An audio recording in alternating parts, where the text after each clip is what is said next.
Ja päivää kaikille.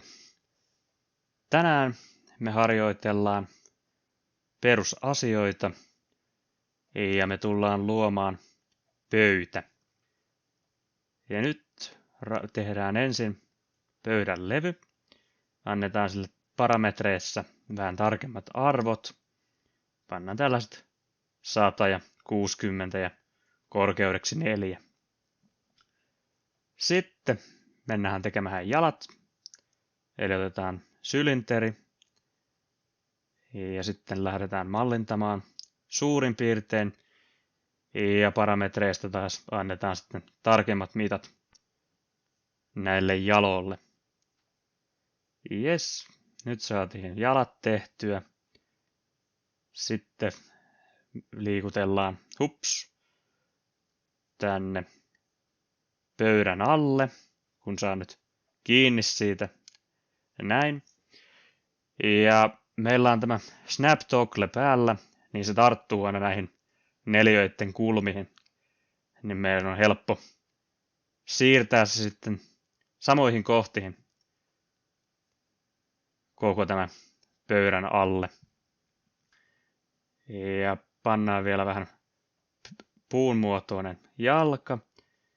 Ja jottei meidän tarvitse tehdä uutta jalkaa aina uudestaan, niin me tullaan kloonaamaan se ja annetaan kaikki olla normaalina ja painettiin vaan OK:ta.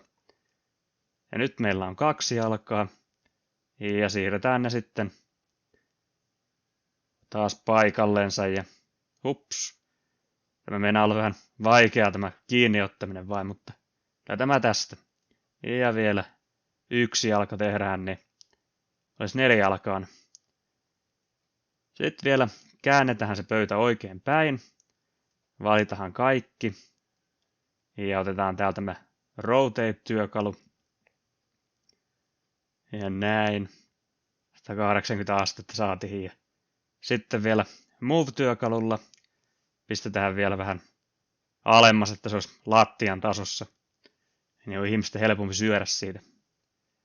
Sitten, ettei tarvitse taivaalla syyä. Näin. Ja sitten otetaan vielä vähän tästä pöydästä kiinni ja laitetaan tämä kansi paremmin linjaan näiden kanssa. Ja nyt kun meillä on tämä kulmiin napsahtelu kiinni, niin se ei antanut meidän laittaa sitä aivan niin matalalle kuin oltaisiin haluttu, niin otettiin poikes, niin saatiin paremmin, ettei se leiju sitten ilmassa. Toivottavasti nautitte tästä lyhyestä ohjeesta ja me nähdään sitten taas ensi viikolla. Se olisi moi!